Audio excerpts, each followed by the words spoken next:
Buen día para todos.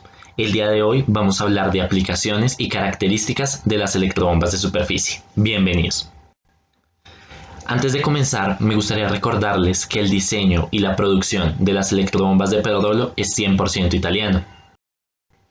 Contamos con 7 sucursales directas y presencia en más de 160 países, convirtiendo a Pedrodolo en una empresa posicionada globalmente gracias a su alta calidad. Dentro de los 3 ejes principales de la empresa, podemos resaltar las curvas certificadas, motores con eficiencia premium y E3 y el tratamiento en cataforesis de todos sus productos. Ahora bien, entrando en el tema, ¿qué es una electrobomba? Bueno, podemos definir una electrobomba como una máquina que le imprime energía a un fluido para moverlo de un lugar hasta otro, transformando la energía mecánica en energía cinética, generando presión y velocidad en el fluido. Es decir, una electrobomba me permite tomar el agua desde un punto y trasladarlo hasta otro, generándole presión y velocidad al fluido que deseemos bombear. ¿Cuáles son las principales aplicaciones en donde vamos a ver las electrobombas?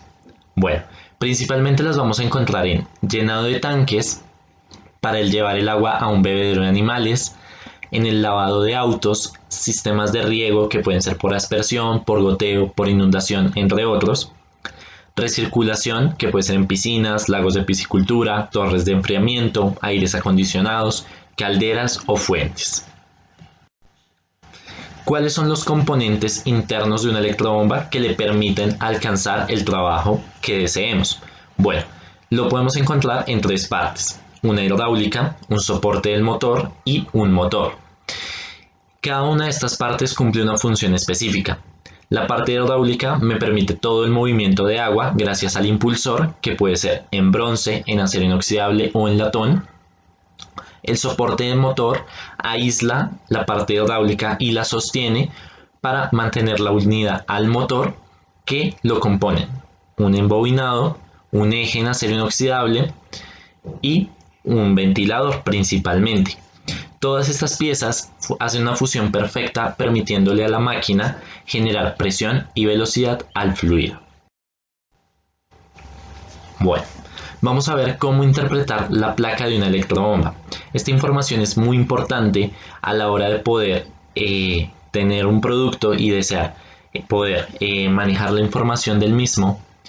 Necesitamos entender cuál es el modelo, el caudal máximo que nos entrega la electrobomba, el voltaje que tiene el motor, la altura máxima que puede elevar la bomba como tal y la potencia. Si podemos reunir estos datos, podemos hacer un reemplazo del motor ya existente o reemplazarlo por uno con las mismas características o quizás algo superior si es necesario. Podemos encontrar 4 grandes familias en el grupo de las electrobombas de superficie. Por un lado tenemos las electrobombas periféricas, que me entregan grandes alturas con unos caudales bajos. Electrobombas centrífugas, que por el contrario entregan grandes caudales con alturas más pequeñas. Las electrobombas multietapas verticales y horizontales, que son electrobombas que manejan varios impulsores, permitiendo de esta manera llegar a grandes alturas con excelentes caudales. Y finalmente las electrobombas tipo jet o electrobombas autocebantes, que me permiten tener una succión hasta 9 metros. Recordemos que las demás familias de las electrobombas tienen una succión hasta máximo 7 metros. Bueno, hablamos de que el impulsor es una pieza fundamental, ya que es la que me permite entregarle presión y velocidad al fluido. Bueno, manejamos 4 tipos de impulsores principalmente. Por un lado tenemos el impulsor cerrado, que es el que utilizarían las electrobombas centrífugas. El impulsor semiabierto, que sería utilizado por las electrobombas de líquidos especiales. Impulsores abiertos, que son utilizados por las centrífugas normalizadas. Y el impulsor periférico o regenerativo, que es utilizado por las bombas periféricas, principalmente utilizadas en calderas. Bueno, vamos a empezar a calcular la electrobomba ideal de acuerdo al requerimiento del cliente. En primer lugar, debemos calcular la altura dinámica total o HDT, que básicamente es la cantidad de energía que debe entregar la electrobomba al fluido para que éste se traslade de un punto hasta otro y cumpla con su objetivo, que es transportar el agua.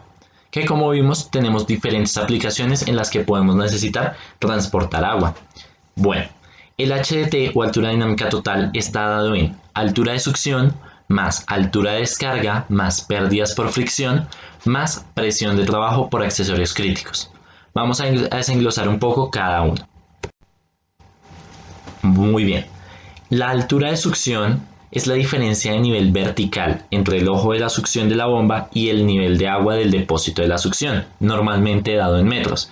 Es decir, desde donde vamos a conectar nuestra electrobomba hasta el punto donde necesitemos tomar el agua, necesitamos saber la diferencia en metros en este recorrido.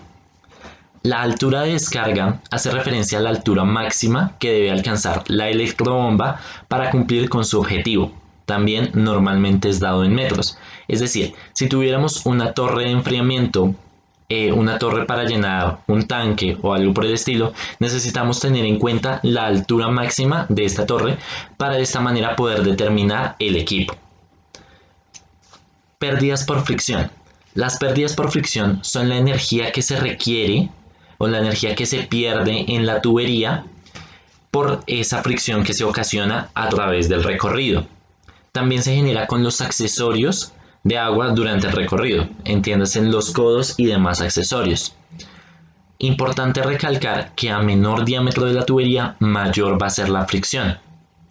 Y finalmente, W, que veíamos que es trabajo, es la presión o fuerza necesaria que debe tener un fluido para hacer trabajar a algún elemento final, que por ejemplo pueden ser los calentadores, aspersores, máquinas de lavado, una grifería, etc. Muy bien, como sé, los puntos anteriores, la altura de succión, la altura de descarga y las pérdidas por trabajo, se pueden intuir o son datos que el cliente debe tener bastante claros a la hora de seleccionar la electrobomba. Pero bueno, ¿cómo se puede determinar las pérdidas por fricción en la tubería?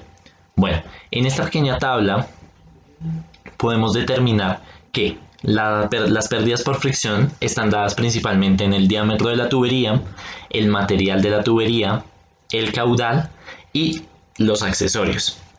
Como veíamos, los accesorios que estamos mencionando en este caso serían los codos, semicodos, uniones, etc. ¿Cómo hacemos para interpretar la tabla? Bueno, en la columna izquierda tenemos el caudal en galones por minuto que nos puede entregar la electrobomba y en las demás columnas vemos el diámetro de la tubería en pulgadas, es decir, desde media pulgada, 3/4, 1 pulgada hasta 8 pulgadas, qué diámetro de tubería tenemos disponible en el sitio de la instalación y una vez esté determinado el caudal y el diámetro de la tubería, tan solo debemos cruzar y de esta manera poder determinar cuál sería la tubería ideal o cuánto serían nuestras pérdidas por fricción. Importante recalcar que si podemos sugerir la tubería y tenemos a la mano la tabla de pérdidas por fricción, siempre debemos buscar un valor que esté por debajo de 10 para que de esta manera no tengamos tantas pérdidas por fricción y sí podamos asegurar un trabajo óptimo de la electrobomba. Muy bien, vamos a determinar el siguiente factor a tener en cuenta a la hora de seleccionar una electrobomba, que es el caudal. El caudal es una unidad que está en volumen sobre tiempo. Un ejemplo, si tenemos un tanque de 500 litros y necesitáramos llenarlo en un tiempo aproximado de 10 minutos, sabemos que debemos tomar el volumen del tanque, dividirlo en la unidad de tiempo y como resultado tenemos un caudal de 50 litros por minuto, que es el caudal que nos debe entregar la electrobomba en esa unidad de tiempo para de esta manera cumplir con el trabajo. Muy bien, vamos a ver un ejemplo de cálculo para una electrobomba. En este caso, se necesita llenar un tanque aéreo que tiene una capacidad de 500 litros y se debe llenar en máximo 20 minutos. El punto de almacenamiento está a 5 pisos de altura y se tomará el agua desde una reserva subterránea a 2 metros de profundidad, con una tubería de 1 pulgada y importante recordar que se tiene voltaje a 110 voltios. Perfecto, vamos a ver cómo lo resolveríamos. Muy bien, en este caso tenemos que h de t, que veamos altura dinámica total, es igual a altura de succión 2 metros por un tanque, altura de descarga 15 metros, tomando cada piso, que como nos mencionaron son 5 pisos, cada piso como 3 metros de altura, las pérdidas por fricción, tomando el caudal que nos solicita, que son 25 litros por minuto, y el diámetro de la tubería, que sería 1 pulgada, nos da una pérdida de fricción total de 1 metro. Y, bueno, como mencionamos, un caudal que es, dividiendo los 500 litros del tanque en 20 minutos, nos da un caudal total de 25 litros por minuto. Ahora bien, el HDT total nos va a dar 18 metros y el caudal 25 litros por minuto. Ubicamos en la curva de rendimiento, que como mencionamos al principio del video, Pedrolo cuenta con curvas de rendimiento certificadas, por lo cual, si efectivamente nos coincide, quiere decir que es la electrobomba. Ubicamos 18 metros de altura en la columna de la izquierda y buscamos el caudal en la parte de abajo. Entonces, en donde está señalado encontramos 18 metros de altura con 25 litros por minuto, indicándonos así que el modelo que nos serviría para esta instalación es la PKM60, bomba periférica de medio caballo. Ahora bien, ¿qué pasaría si necesitamos disminuir el tiempo, es decir, llenar el tanque en mucho menos tiempo? En ese caso nos pasaremos con los mismos 18 metros a una electrobomba de mayor caudal, que en este caso sería el modelo CPM610, que es una electrobomba de 3/4 de caballo, y nos estaría llenando el tanque no en los 20 minutos que nos sugirieron, sino en tan solo 7 minutos. ¿Qué es importante en este caso? Que nos cumpla con la altura y después ya podemos empezar a calcular el caudal. Vamos a ver otro ejemplo de cálculo, esta vez incorporando el concepto de pérdidas por trabajo. En este caso se necesita manejar un sistema de riego con 6 aspersores de media pulgada, que requiere un caudal de 10 litros por minuto y una presión de 28 libras. Se tomará el agua desde un aljibe a 5 metros de profundidad y el recorrido es de 150 metros, con una diferencia de nivel de 8 metros. En este caso, la manguera es de 1 pulgada y se tiene disponibilidad de 220 voltios. Vamos a ver cómo sería el procedimiento. Muy bien, en este caso tenemos que el HDT es altura de succión 5 metros, altura de descarga 8 metros, que es la diferencia de nivel, importante tenerlo en cuenta, unas pérdidas por fricción de 11 metros, ¿sí? Que recordemos es de esa causa del caudal que vamos a necesitar, que son 60 litros por minuto, y el diámetro de la tubería, en este caso el diámetro de la manguera.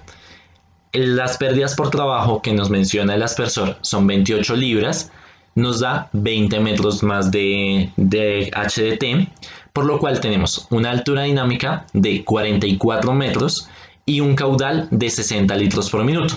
Hacemos el mismo ejercicio que en el caso anterior y ubicamos 44 metros de altura con 60 litros por minuto y nos marca un punto exacto en la electrobomba de 2 caballos de fuerza centrífuga modelo CPM660. Como vimos o como hemos visto a lo largo de la presentación, en definitiva las electrobombas centrífugas manejan unos caudales mucho más significativos.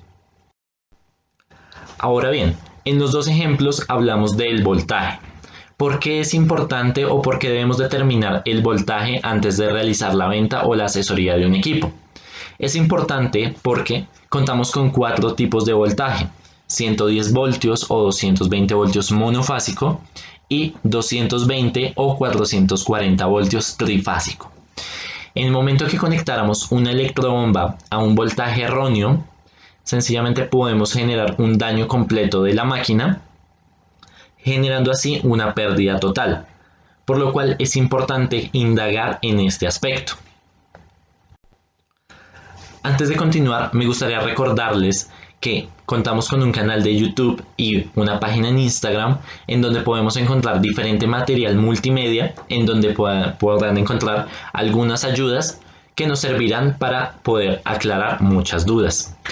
Dentro del contenido que podemos encontrar con respecto a las electrobombas de superficie, cabe resaltar cómo conectar el cable de alimentación a una electrobomba de superficie, cómo realizar el cambio de voltaje de las electrobombas monofásicas y cómo se realiza la conexión de los flotadores que, recordemos, tienen doble función, llenado y vaciado. Entonces, los invitamos a que den una revisión por el canal de YouTube y de esta manera podamos ilustrar todas estas dudas. Muy bien, continuando con el tema, me gustaría recordarles que manejamos diferentes tipos de succión. No todas las instalaciones van a ser iguales, por lo tanto no todas las electrobombas van a funcionar en los mismos casos. Entonces, por un lado tenemos la succión negativa, que se presenta cuando vamos a conectar la electrobomba y el punto de succión o de captación del agua va a estar más abajo, en cuyo caso es necesaria la instalación de una válvula de pie. Succión positiva, que se presenta cuando el punto de captación de agua está más alto que la electrobomba, en cuyo caso vamos a necesitar un cheque para disminuir el peso de la columna de agua que recae sobre el motor. Succión a nivel, que se presenta cuando la electrobomba y el punto de captación van a estar al mismo nivel. En este caso es importante la instalación de un cheque para evitar el retorno o el reflujo de la presión con dirección al tanque. Ahora bien, me gustaría hacerles un pequeño recordatorio sobre algunos accesorios indispensables a la hora de realizar la instalación de una electrobomba. Esto con el fin de que los tengamos presentes en el momento que el cliente desee el proyecto completo. Bueno, por un lado tenemos el registro de corte, que me sirve en el momento que necesite realizar alguna prueba manométrica o bien si necesito realizar algún corte en la tubería para hacer algún tipo de mantenimiento. Tubería, que va a depender del tipo de instalación, pues según eso vamos a determinar cuánto metraje de tubería y las pulgadas de la misma. Adaptadores machos, ya que recordemos que todas las electrobombas de superficie vienen con salida hembra. Uniones universales, que son indispensables a la hora de poder realizar algún tipo de mantenimiento en el equipo o si necesitamos por alguna razón soltar o transportar el equipo. Las uniones universales me permiten evitar el conocido cegueteo o cortar el tubo y me permite realizarlo de una manera mucho más limpia y mucho más eficiente el cambio o retiro de la electrobomba. Cheque o válvula de pie, según como vimos, dependiendo del tipo de succión que tengamos. Y los codos, que recordemos que entre menos codos podamos instalar, va a ser mejor para disminuir la fricción. Bueno, y hasta aquí el tema de electrobombas de superficie. Muchas gracias por su atención. Recuerden visitarnos en nuestro canal de YouTube e Instagram y nos vemos en un próximo video.